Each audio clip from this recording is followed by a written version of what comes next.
Jæja, í dag ætlum við að skoða eitthvað alveg sérstakt. Þetta byggt á virkilega ástríðufullri kynningu sem að nafni Johan Elias Andres hélt gönguleiðina Tour Valls de la Marina. Og þetta í raun saga það hvernig einasta hugmynd getur, endurtengt heilt landsvæði. Og þessi setning hér, hún eiginlega allt. Hún kjarninn, heimspekin á bak við allt þetta magnaða verkefni. Hugmyndin að endurtengja landslag sem kannski sundurslitið en á sama tíma ótrúlega fallegt. Allt í lagi, förum aðeins dýpra í þetta. Af hverju í óskununum var þessi leið búin til? Hvaðan kom hugmyndin? Jú, hún fæddist ekki á einni nótti. Hún var til eftir margra ára göngur og þessa djúpa löngun til að endurheimta tengsl sem höfðu, einfaldlega glatast. Sko, höfundurinn hafði gengið þessar stóru, frægu, alþjóðlegu leiðir eins og Tour du Mont Blanc og þá kviknaði hugmyndin. Hann áttaði sig á því að heimaslóðirnar hans, Marina Alta, byggju yfir nákvæmlega sömu möguleikum. Gæti hann búið til jafn stórbrotna ferð þarna heima? Það var spurningin. Og það sem svo ótrúlega áhugavert hvernig þetta verkefni gjörbreytir því hvernig fólk hugsar. Það snýr öllu á hvolf. Það sem áður voru hindranir, múrar sem aðskildu, núna orðið þræðir sem tengja allt saman.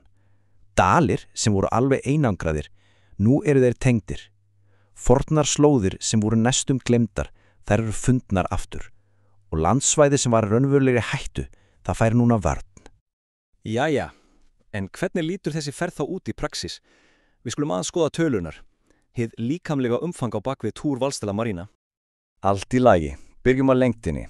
Leiðin heilir 128 kílómetrar. Það ekkert grín.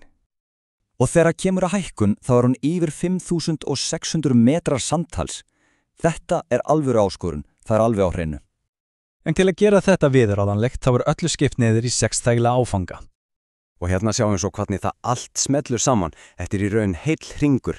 Hringlaða stígur sem þræðir sér í gegnum og tengir saman 8 ólíka dali og öll litlu þörpin þeirra. Þannig verður þetta ein heildstæð samfelld ferð. En höldum áfram, því það meira á bak við þetta en bara kílómetrar og hækkun. Þessi stígur nefnilega hannaður sem eins konar menningarleg uppgötnunarferð. Hann afhjúpar sögur sem bókstaflega faldar í landslæginu. Tökum dæmi. Á leiðinni rekst maður á staðbundnar þjóðsögur eins og söguna af Elsa Guinère. Þetta var svona hrælslu kall, gríla, sem sögurnar sögðu að myndi fanga óþekkt börn og búa til pilsur úr fitunni þeirra. Já, frekar drungalegt. Og svo finnur maður þessi alveg óvættu alþjóðlegu tengsl. Ímyndið ykkur, gamlar, fornar dýr í litlum þorpum á Spáni gerðar úr viði sem kemur alla leið frá Appalachíufjöllunum í Bandaríkjunum. Viðurinn meira sé kendur við höfnina sem hann var sendur frá. Mobile, Alabama. Alveg magnað. Má gengur líka beitt inn í átakanlega sögu, til dæmis framhjá síðustu holsveiki nýlendu Evrópu í Fontiles.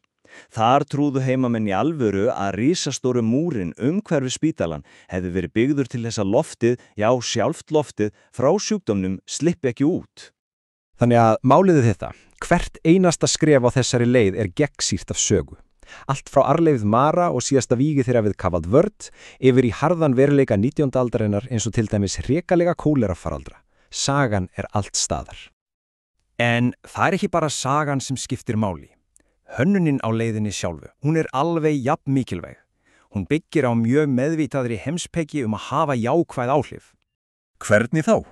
Jú, í fyrsta lagi leiðunum vísvitandi beint í gegnum miðbæjartorgin, sjálft hjarta hvers þorps. Í öðru lagi lögð áhersla á að nota og endurheimta gamla, upprunalega stíga. Og í þriðja lagi fólk hvatt til að borða, gista og tengjast samfélaginu á staðnum. Þannig verður göngumaðurinn ekki bara áhorfandi, heldur virkur þáttakandi sem gefur tilbaka. Og allt þetta leiðir okkur að raunverulegum tilgangi verkefnisins. Og hann miklu stærri en bara ferðaþjónusta. Sko, höfundurinn, Johan Elias Andres, lítur á þessa leið sem vörn. Ástríðufulla vörn gegn þessari stöðugu ógn sem fylgir gróðasjónarmiðum og eyðileggingu náttúrunnar. Hann orðaði það svona. Þannig að á endanum Tour Valls de la Marina svo miklu meira en bara göngustígur. Hún yfirlýsing, hún í raun lifandi lína sem dregin í sandinn eða réttara sagt í landskagið, utanum menningu og umhverfi sem það þess virði að verna? Svarið sem þetta verkefni gefur okkur já. Það breytir þessari einföldu athöfn að ganga í eitthvað miklu stærra, í öfluga hagsmunagæslu.